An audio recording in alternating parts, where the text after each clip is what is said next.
জীবনে খুশি থাকার জন্য এই কয়েকটি কথা অবশ্যই মনে রাখুন। যেখানে তোমার কদর নেই সেখানে যেও না। যে বুঝতে চায় না তাকে বোঝাতে যেও না। যে সত্য বললে রেগে যায় তার রাগ ভাঙাতে যেও না। জীবনে কোনো সমস্যা আসলে ভেঙে পড়ো না। যারা আবহাওয়ার মতো বদলে যায় তাদের সাথে সম্পর্ক রেখো না। কাছে টেনে নিয়ে অবহেলা করার চেয়ে ফিরিয়ে দেওয়া অনেক ভালো। তাকেই ভালোবাসো যে বিপদের সময় এসে বলবে কিছু হবে না, আমি তো আছি। আমাদের এই পৃথিবী বড়ই অদ্ভুত। চলতে চলতে মানুষের সাথে পরিচয়, তারপর মায়ায় জড়িয়ে যাওয়া, তারপর হারানোর ভয়, তারপর হয়তো একদিন সত্যি সত্যি হারিয়ে ফেলা। যে কান্নাতে শব্দ হয় তাতে মিশে থাকে আবেগ, আর যে কান্না শব্দ হয় না তাতে মিশে থাকে কষ্ট। আমার যদি কোনো ভুল হয় তাহলে অন্যের কাছে সমালোচনা না করে সেটা আমাকে জানিও, কারণ সেটা ঠিক করতে আমিই পারবো, অন্য কেউ নয়। একটা কথা কি জানো তো, খুব বেশি প্রয়োজন না হলে এখন কেউ কাউকে মনে রাখে না।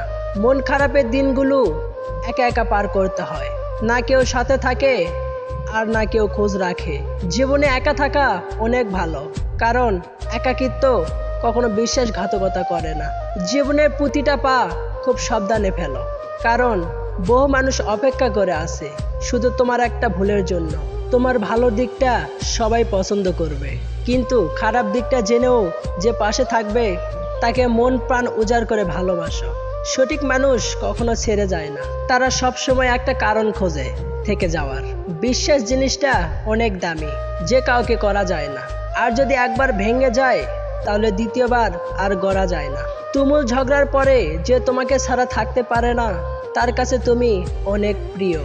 বয়স যতই বাড়বে তত উপলক্ষে হবে। বাবা মা সব সময় ঠিক কথা বলতো, চোখের জল চোখ থেকে ঝরে ঠিকই, কিন্তু আসে হৃদয় থেকে।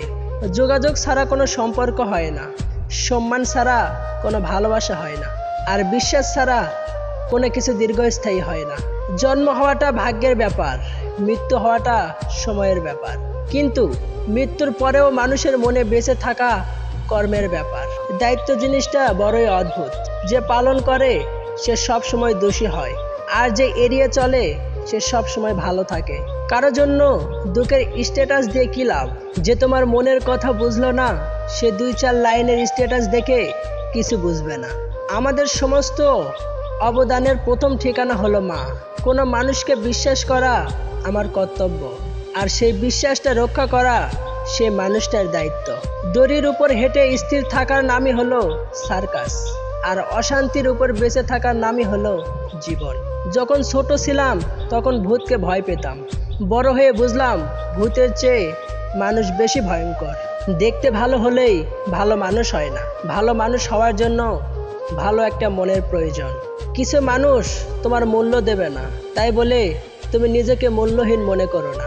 ভেঙে ফেলাটা সহজ, কিন্তু গড়াটাই হচ্ছে কঠিন। আর কষ্টটা ঠিক তখনই হয় যখন তিল তিল করে গড়ে তোলা কোনো জিনিস এক নিমিষে ভেঙে চুরমার হয়ে যায়। একটা কথা বলবো, বিশ্বাসটা রক্ষা করতে শিখুন, কারণ বিশ্বাসটা ভেঙে গেলে সত্যি কথাগুলো মিথ্যে মনে হয়। যোগাযোগ না হলেও জীবনে এমন কিছু মানুষ থাকে যারা সব সময় প্রিয় হয়। 3 ধরনের মানুষের বেশি অহংকার হয়: শিক্ষিত হলে, বেশি সুন্দর হলে, হঠাৎ করে বড়লোক হলে। যতই বড় শিক্ষিত হয়ে থাকুন না কেন, মানুষের সাথে ভালোভাবে চলতে না পারলে আপনার সেই শিক্ষার কোনো মূল্য নেই। নিজের থেকে সৎ থাকুন, ঠকলে অন্তত এটা ভেবে শান্তি পাবেন যে আমি ঠিক ছিলাম। আসলে সত্য জিনিসটা আমাদের মনে শান্তি এনে দেয়। যে মেয়েটা হাসতে হাসতে সব কিছু ছেড়ে আপনার বাড়িতে এসেছে, তার মুখে আজীবন হাসি ফুটিয়ে রাখার দায়িত্ব আপনার। তাই তাকে কখনো কাঁদাবেন না। কথাটা শোনার অনেক মানুষ আছে, কিন্তু কথা বোঝার মতো এই পৃথিবীতে আজ পর্যন্ত একটা মানুষও খুঁজে পেলাম না। সরি বললেই সব কিছু ঠিক হয় না। যে কথাটা হৃদয়ে আঘাত করে সেই কথাটা কখনো মোছা যায় না। 1 কেজি স্বর্ণের মূল্য 51 লাখ টাকা, আর 1 কেজি সাপের বিষের মূল্য 4 কোটি টাকা। অর্থাৎ এই সমাজে ভালো মানুষের চেয়ে বিষাক্ত মানুষের মূল্য বেশি। সুখের পেছনে ছুটতে ছুটতে একদিন মৃত্যুর কাছে পৌঁছে যাওয়ার নামই হলো জীবন। কোনো মানুষকে বেঁধে রেখে কোনো লাভ নেই, পুড়ে দিয়ে দেখো। দিন শেষে যদি ফিরে তাহলে আগলে রেখো। যখন ভালোবাসা কারো প্রতি বেশি হয়ে যায়, তখন সে ভালোবাসা সুখের চেয়ে বেশি কষ্ট দেয়। ভুল ট্রেনে যদি উঠে পড়ো, তাহলে পরের স্টেশনে নেমে যাও, কারণ দ্রুত যত বাড়বে তোমার ফিরে আসার কষ্টটা তত বাড়তে থাকবে।